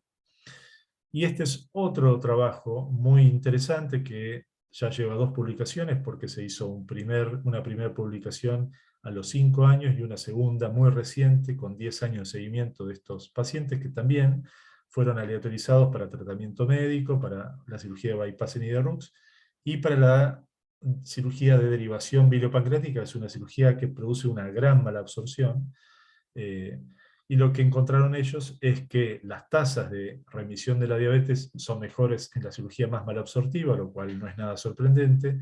En el bypass gástrico a 2 años era del 75%, a 5 años hay obviamente un proceso adaptativo, baja el 37%, y a 10 años el 25%. Sin embargo, esto, por más que nosotros vemos que la tasa de remisión de diabetes con el paso del tiempo no es la misma y va cayendo, y hay pacientes que vuelven a entrar en valores de hiperglucemia, por supuesto esto es tiempo ganado. Y no solamente tiempo ganado, sino también cambios en las complicaciones y en la calidad de vida. Y si ustedes ven los gráficos que están en las columnas, que están más a la derecha de la diapositiva, ven que la necesidad de medicación igualmente es muy baja, que con el paso del tiempo, lentamente, si bien los criterios de remisión no se cumplen íntegramente, no son todos los pacientes los que necesitan nuevamente medicación. Y otra cuestión más, como les decía, importante, fíjense a 10 años la gran diferencia en la presencia de complicaciones microvasculares y macrovasculares. Fíjense que solamente En el grupo quirúrgico hay un 5% de complicaciones básicamente microvasculares y ningún caso de complicaciones macrovasculares, comparado con una incidencia muy importante en el grupo de pacientes tratados como tratamiento médico. Y como les decía también, la diferencia enorme en la calidad de vida de los pacientes, ¿no? El área sombreada es la calidad de vida de los pacientes en tratamiento médico y cambio de estilo de vida, mientras que las otras líneas son la calidad de vida de los dos procedimientos quirúrgicos. Y acá solamente un comentario, que si bien la cirugía de derivación biliopancreática es una cirugía efectivamente que mejor controla la alteración metabólica, la calidad de vida del bypass gástrico es un poco mejor, sobre todo por los cambios en la fisiología digestiva, en las deposiciones, en algunas alteraciones relacionadas con la malabsorción. Otro tipo de cuestiones también que se ven muy modificadas son las complicaciones cardiovasculares. Este es volviendo al estudio poblacional, con todos los defectos que pueda tener este estudio, la tasa de complicaciones fatales cardiovasculares y la tasa total de complicaciones de eventos cardiovasculares es mucho menor en los pacientes operados comparado con los pacientes en tratamiento médico. Y también, incluso a nivel de la aparición de cánceres, no tanto así en el hombre, sino fundamentalmente en el caso de las mujeres por los tumores hormonodependientes.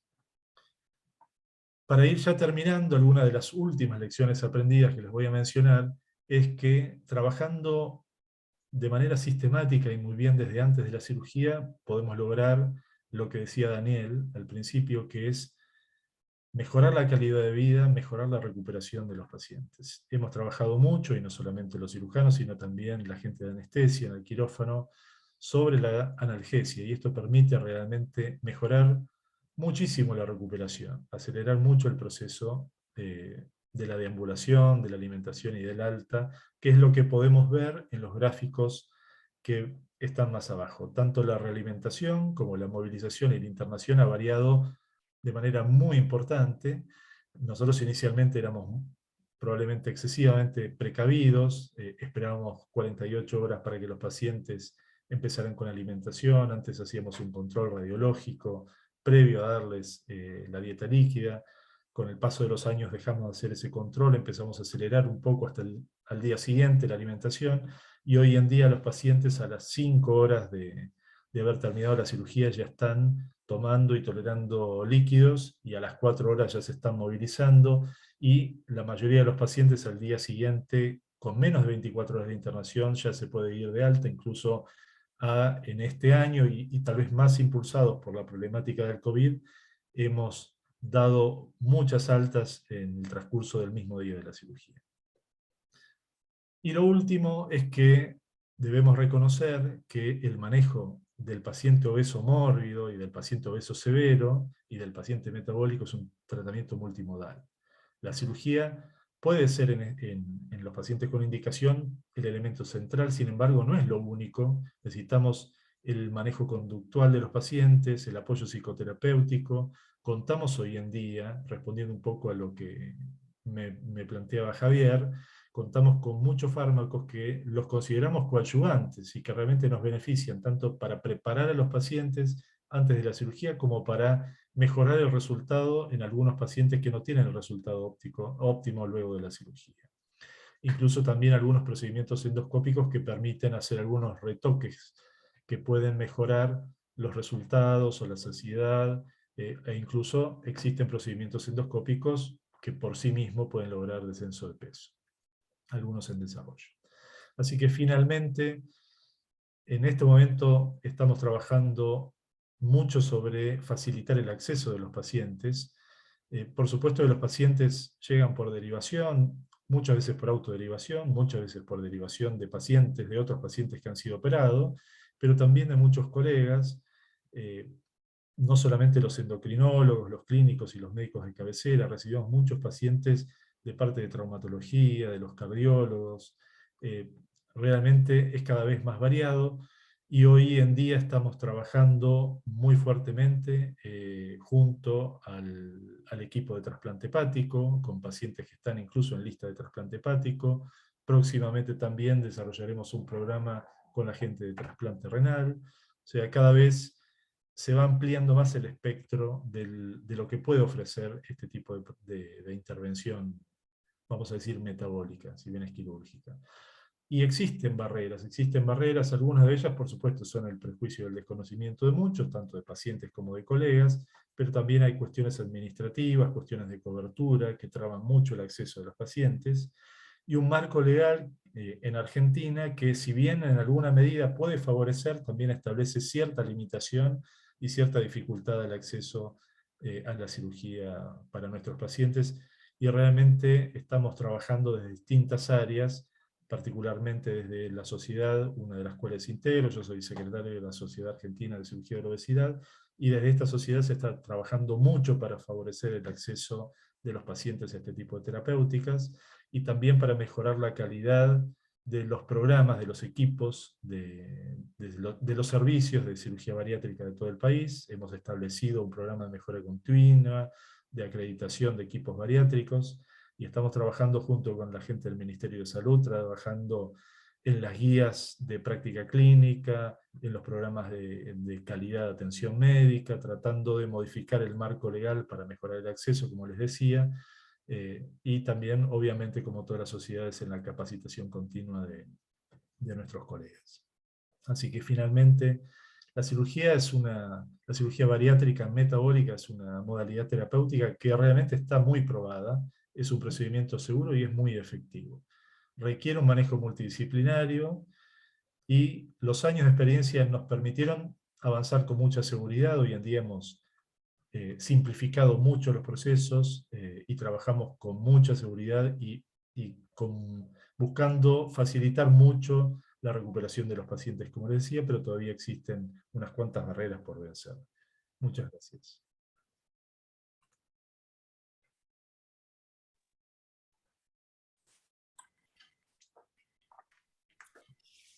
No, Bueno, gracias. qué bueno.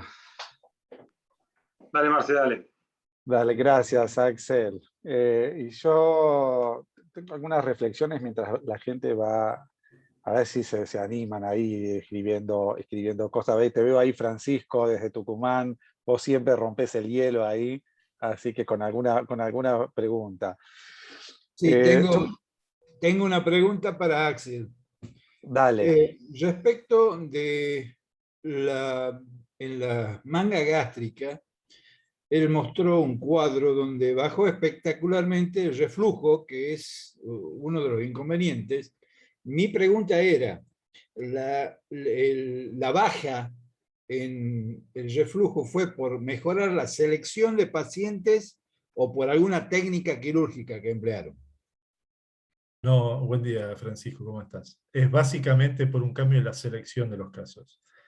Cuando nosotros hacemos esa cirugía, la misma cirugía genera una alteración en la fijación del estómago. Y también anula fundamentalmente el ángulo de Gise, o sea que estamos debilitando los mecanismos antirreflujo. Eso está ampliamente probado. Lo que hicimos nosotros a raíz de un estudio fue encontrar criterios de selección que son muy sencillos, que básicamente hoy en día son clínicos y endoscópicos, y que nos cambiaron la forma de trabajo. Incluso durante el trabajo que te menciono, nosotros habíamos investigado si una manometría esofágica y una pH-metría y una impedanciometría nos permitirían seleccionar mejor los pacientes, y realmente en nuestra experiencia vimos que no eran predictivos. Sí lo son la clínica del paciente y los hallazgos endoscópicos, y también la presencia o no de una hernia yatal. Así que hoy en día somos mucho más restrictivos en la indicación de la cirugía, ¿no? De la manga gástrica. Discúlpame, Marcelo. Dale, Francisco. Ya para terminar. Primero, felicitarlos a todos. Fueron unas jornadas estupendas. Yo he hecho mucho tiempo obesidad y siempre he observado muchísimo el tema del trabajo sobre la psiquis del paciente. Si bien no es determinante, hay una serie de otras cuestiones que determinan la obesidad. Si no trabajamos muchísimo sobre la psiquis, sobre la parte emocional del paciente, por más cirugía bariátrica que hagamos, por más medicación que demos, por más cambio de hábitos que hagamos, si no maneja el paciente su estado emocional, siempre va a la comida, por esto de la recompensa y el placer. Entonces, para mí es muy, pero muy importante, ya sea en la cirugía bariátrica, ya sea en el tratamiento médico o en el cambio de hábitos, trabajar muchísimo sobre la parte mental y emocional del paciente. Ahora, esto que vos decías, Axel, me parece fantástico, porque nosotros al principio decíamos cirugía bariátrica y todo era obesidad. Tenemos 27, 28 técnicas, creo, en el mundo de cirugía bariátrica, algunas desastrosas, pero obviamente la manga gástrica, el IDE-RUB, fueron las que más se desarrollaron, sobre todo la manga gástrica, pero trabajar muchísimo sobre la parte metabólica. Hoy en día la cirugía bariátrica, si bien trabaja mucho sobre la obesidad, los resultados desde la parte metabólica son fantásticos. Gracias Francisco. A ver, yo quizás un poco, también continuando con tu comentario, el tema de la adherencia, a ver cuántos pacientes que realmente tienen criterios de la intervención quirúrgica llegan a la intervención con éxito. Quizás no sé si en algún momento vos lo comentaste, Daniel, al principio, pero me quedé un poco pensando en esto, y en esto del trabajo en equipo, porque me impresiona que la gran mayoría de los que estamos acá somos médicos clínicos de familia, médicos de cabecera, entonces uno está pensando cuál es el rol de uno. Entonces, escuchando una charla como esta, genial, porque uno aprendió un montón. Entonces uno participa quizás más activamente en la charla con el paciente y en la motivación, un poco como lo que comentaba Francisco.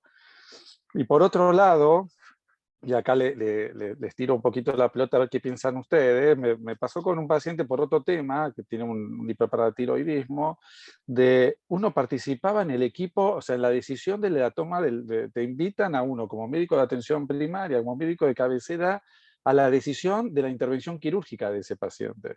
Y después charlando, entonces yo me quedé pensando un poco de lo que vos comentaste, Axel, de agrandar la cancha en cuanto a mientras ese equipo se vaya agrandando, y el rol nuestro como médico de atención primaria, que a veces pacientes que los seguimos durante años y tienen una confianza en nosotros, entre comillas ciega, a veces no es tan bueno eso, pero que nos siguen mucho en nuestros comentarios, y el hecho de trabajar en forma con los cirujanos más codo a codo en las decisiones. A ver, a nosotros como médicos de cabecera te da una sensación de que estás aprendiendo un montón, y la transmisión de tu confianza al paciente me parece que es clave. No sé si ustedes piensan de alguna manera que esto pueda ser de utilidad, y quizás a partir de ahora tenerlo un poco más en cuenta. ¿Qué es lo que ustedes piensan? ¿Querés contestar, Daniel? Yo hago un comentario, si me permitís, Marcelo.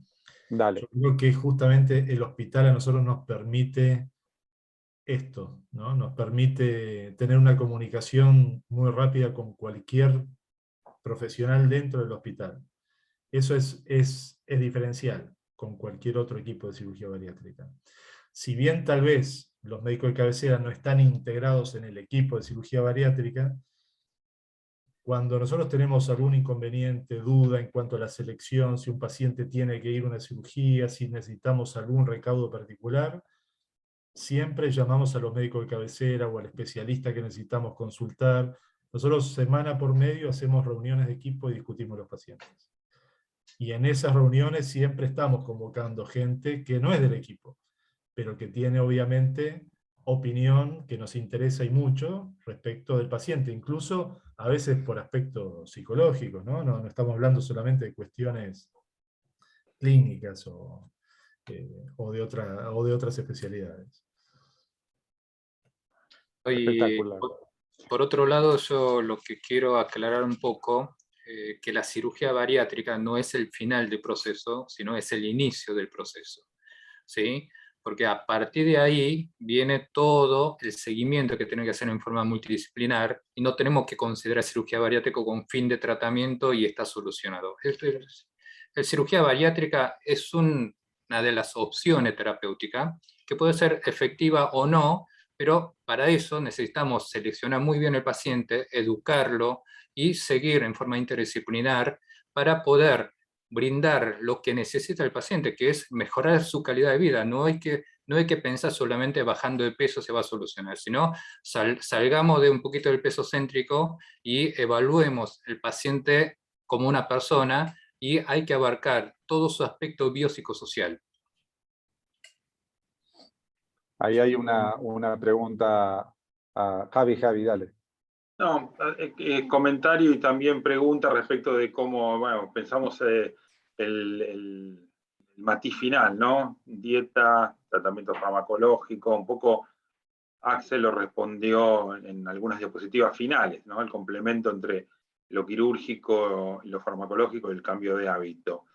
Y él mostró algo muy interesante, que es que muchas veces los médicos que hacemos atención ambulatoria confiamos demasiado en el tratamiento farmacológico de la diabetes.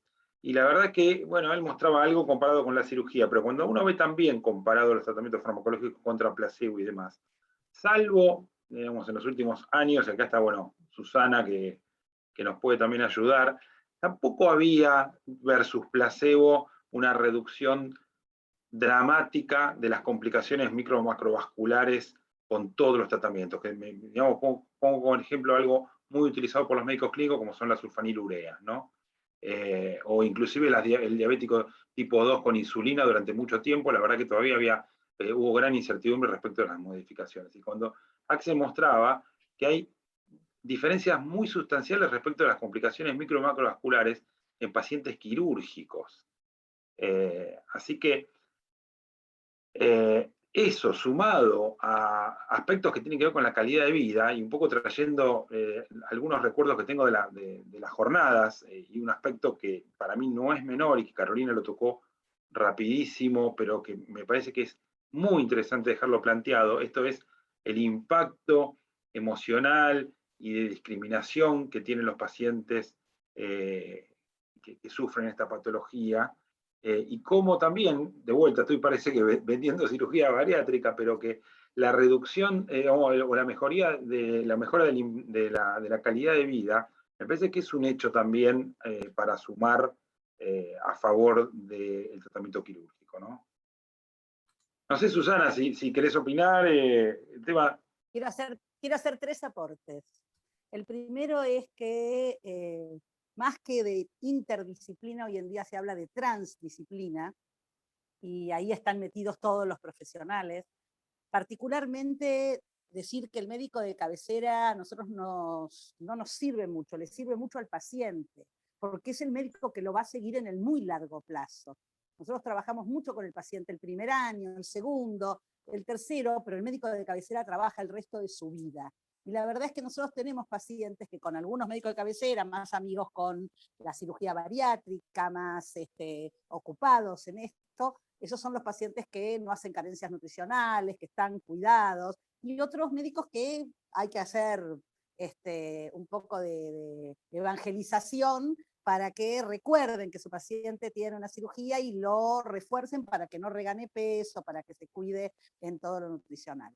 Con respecto a la adherencia, hoy en día lo que se habla particularmente es no trabajar con los pacientes desde el peso. Así como dejamos de ser glucocéntricos en la diabetes, dejamos de ser pesocéntricos en la obesidad. ¿Y cómo se trabaja la adherencia? La adherencia se trabaja escuchando al paciente y con lo que el paciente trae. En vez de decirle esto que nosotros estamos por arriba, sentados en el pedestal, y le decimos a los pacientes lo que tienen que hacer porque sabemos, porque estudiamos, en esto de la conducta, el cambio de estilo de vida, cambiar el hábito alimentario y la conducta alimentaria es anormal. Lo normal es que coman como comen, cuando no había comida, cuando no éramos sedentarios, cuando vivíamos en otro planeta, digamos. Y hoy eso, la neuroregulación sigue siendo la misma, pero el medio ambiente obesogénico cambió. y todavía no tenemos recursos. Otra de las cosas es saber que que las personas preferimos la gratificación inmediata más allá de las consecuencias a largo plazo. Quiero comerme chocolate, ¿qué me importa que me va a subir la glucemia? Ahora me lo quiero comer y me lo como. Entonces, pedirle al paciente que nos cuente qué le pasa, traducirle eso que nosotros escuchamos, en qué pensamos nosotros, y desde ese lugar decirle si le parece que si haríamos tal cosa, o si él haría, que lo acompañamos. Y me parece que desde ese lugar vamos a poder sostener un cambio de estilo de vida, que es para toda la vida, todos los días, las 24 horas, y los 30, 40, 50, 70 años de vida que le quede al paciente, y es muy difícil de sostener. Yo le digo a los pacientes, se come todos los días, se come muchas veces por día, es fácil equivocarse. Entonces, bueno, es acompañarlo, es tolerarle, es escucharlo. Me parece que en eso el médico de cabecera es más fundamental, tal vez que un especialista que suele mirar más los resultados de los análisis. Así que sí, creo que en la obesidad, en la diabetes, en todas estas enfermedades crónicas va a cambiar mucho, y obviamente los fármacos de protección cardiovascular, las cirugías que cada vez son más eficaces y demás, bueno, nos van a ayudar mucho. Eso es todo. Tenía también una pregunta para Yamila, no sé, rápido, y es si vos mostraste, Yamila, que hay cierta recaída en la apnea obstructiva posterior a la cirugía, y la pregunta que yo te quería hacer es si hay información respecto de que si la recaída de la cirugía, porque primero me impactó, porque no tenía muy claro yo el grado de reducción de apnea obstructiva posterior a la cirugía. Yo no tenía, era un tema que no lo tenía muy claro. Y si la recaída de estos pacientes se asocia a la recaída en la ganancia de peso, o es simplemente un mecanismo independiente de la ganancia de peso. Está relacionado con el peso. Sí, con el peso. O sea, recaen el peso, reaparecen las apneas. ¿Y cuánto de la adherencia a las dos cosas, la adherencia al uso del CPAP y la adherencia a la dieta, ¿no? Si van por carriles separados o se mezclan, ¿no? O sea, que es adherente a una cosa es adherente a la otra. Y a mí me pasa que me llegan pacientes, sobre todo en San Justo, post cirugía bariátrica, y pacientes que no toleraban el CPAP fueron a cirugía bariátrica, se deshicieron del aparatito, y capaz que ahora tienen algo moderado, algo ahí apenas moderado, pero con síntomas, y no quieren saber nada de usar el aparato. La verdad que el paciente que una vez probó de dejarlo, porque le estuvo bien con el peso, es como al final termina siendo una motivación. Si aparecen los síntomas es porque aumentó el peso, sobre todo en la cuarentena, entonces como que dicen, bueno, tengo de vuelta síntomas, necesito bajar de peso para no usar el aparato, y termina siendo el aparato un estímulo para volver a bajar de peso, pero bueno, cada caso es particular. A su vez, nosotros observamos mucho paciente obeso que tiene mejor respuesta, el que duerme bien y que se oxigena bien durante la noche. Por lo tanto, es muy importante también trabajar con la gente de neumonología y los pacientes obesos, no solamente que vas a cirugía bariátrica, ¿no? Es para poder mejorar su calidad, porque la persona que no duerme no tiene buena calidad, y al no tener buena calidad es un paciente inflamado y estresado. ¿Y cómo se canaliza ese estrés? Comiendo. Y entonces es un círculo vicioso que tenemos que romper, de lo cual todo el tratamiento, por eso que esto es muy interesante e importante, que los obesos tenemos que manejar en forma transdisciplinar, como dijo la doctora Wood. Esto no depende de una especialidad, sino tenemos que enfocar todo lo médico al servicio de paciente obeso, que es una enfermedad en sí. Claro, encima muchas veces estos pacientes tienen insomnio de mantenimiento, entonces no saben qué hacer a la noche, se aburren y comen, ¿no? Entonces tenés ahí el comedor nocturno que tiene también un gran impacto. Perdón, nosotros acá en Tucumán trabajamos mucho con el doctor Ávila, con los pacientes obesos usando el CPAP. Como decía Daniel, o sea, deja de ser un paciente inflamado, mejora su calidad de vida cuando duerme bien, se siente bien, mejora su psiquis, y eso conlleva a un mejor tratamiento o adhesión a la parte de la dieta, el caminar y demás. O sea, es un complemento fantástico el CPAP. Por supuesto que cuesta incorporarlo, pero cuando el paciente siente una mejoría bárbara, cuando empieza a dormir bien y deja de estar estresado y deja de estar inflamado, porque básicamente es un paciente que está inflamado, mejora muchísimo, muchísimo su adhesión al tratamiento de cambios de hábito de vida. Claro, es que los pacientes más adherentes son los que notan una diferencia en su calidad de vida. El problema es capaz el gordito joven cardiovascular que no siente nada, y eso nos pasa mucho. Y ese es el menos adherente porque no entiende por qué eso es un beneficio. ¿Sí? Para él es una tortura si él se siente bien, pero tiene un montón de problemas cardiológicos, diabetes, y bueno, ese es el paciente más difícil. Por suerte no son todos. Por suerte tenemos un gran porcentaje hoy en día que pueden adherir, sobre todo con las nuevas máscaras, que son de mínimo contacto y que resultan mucho más cómodas que las antiguas máscaras, y eso también nos ha ayudado mucho. Y también, aparte de esta jornada, por ahí quiero recalcar algunas cosas, en mi gusto, muy importantes, que nosotros no pensemos como cirugía bariátrica como, bueno, como una panacea, que todos los obesos, bueno, no respondió toda cirugía bariátrica. En realidad, cirugía bariátrica, como le dije, puede ser un comienzo del tratamiento o como un coadyuvante al tratamiento de la obesidad. Así que tenemos que elegir muy bien al paciente, porque es todo un proceso que tiene que cumplir el paciente y también no está libre de las complicaciones. A veces, si nosotros elegimos mal y no pensamos bien en la elección y no preparamos bien la condición clínico y quirúrgico y psicológico del paciente junto con la contención que tiene que tener en el familiar y social, a veces por ahí nosotros mismos estamos empujando hacia un problema.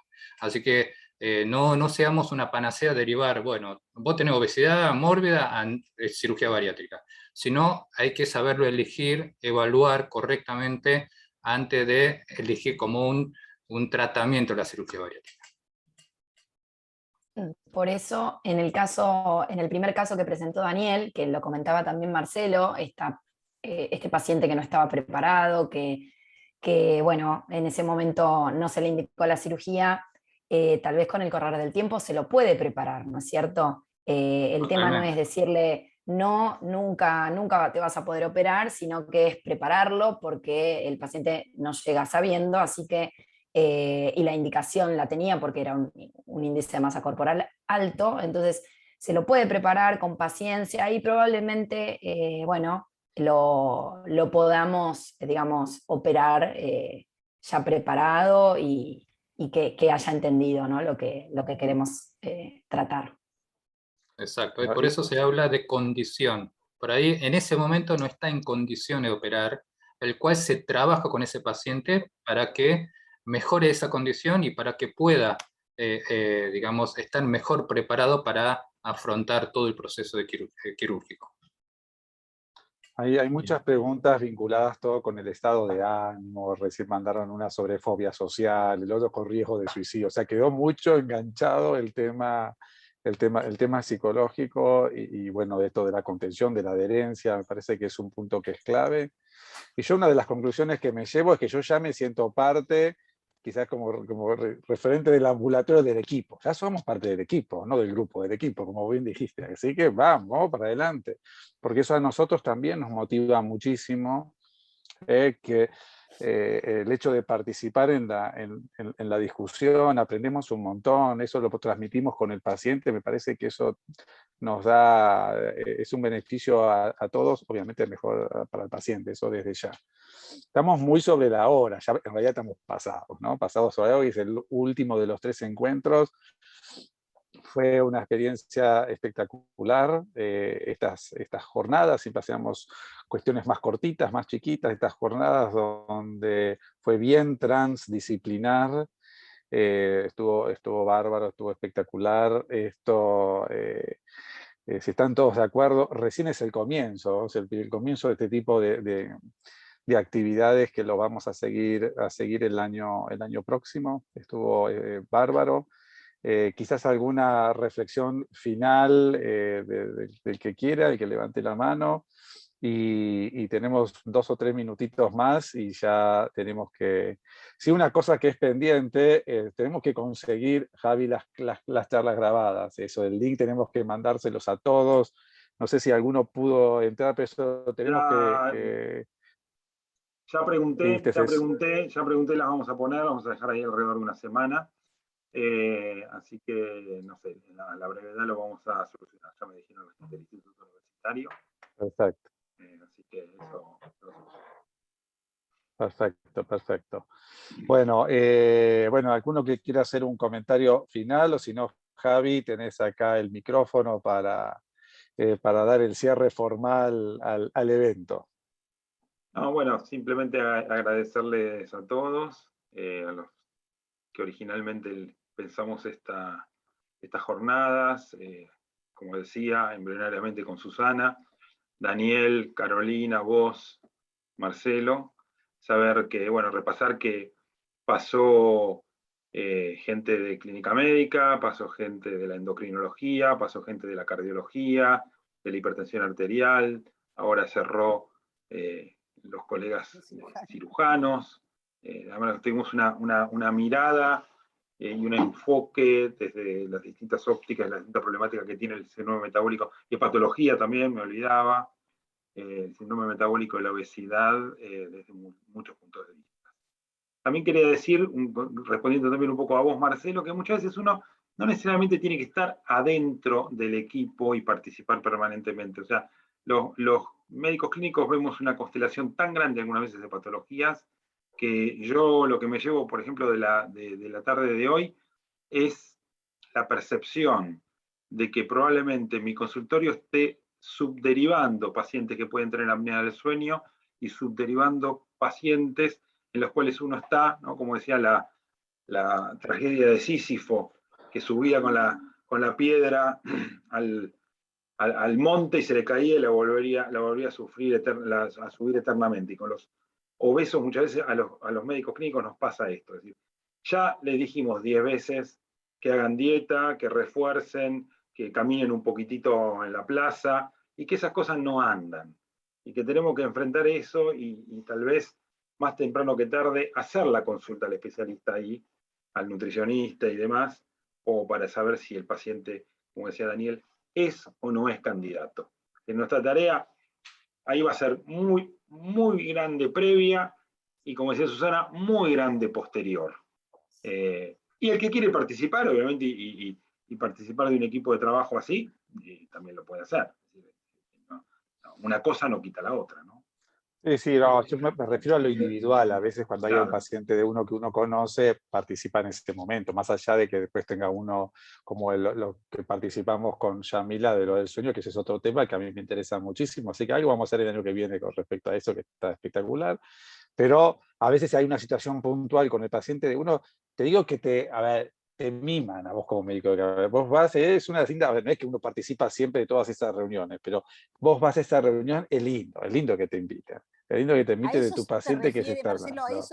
Por favor, Axel, invítalo a Marcelo, porque si no... No, es que la transdisciplina refiere a eso, a que uno no tiene que estar interdisciplinariamente, que ese es el tipo de trabajo, sino atravesar con otras disciplinas y nutrirse. Todos nos nutrimos cuando el otro habla, no es solo el médico de familia el que se va a llevar, sino que nosotros también nos vamos a llevar con el médico de familia. Fíjense que ustedes, ¿cuántos pacientes, esto nos pasa con los psiquiatras también, cuántos pacientes uno les propone a un obeso, les propone hacer algo y el paciente te dice que no? Es decir, hay todo un iceberg que está abajo de, una parte del iceberg que está abajo del agua, que probablemente solo quede lamentablemente a cuidado nuestro, porque el paciente no va a dar ese paso. Es como el que no se reconoce depresivo o que no quiere tener una ayuda psiquiátrica y que recae en el médico clínico totalmente. Y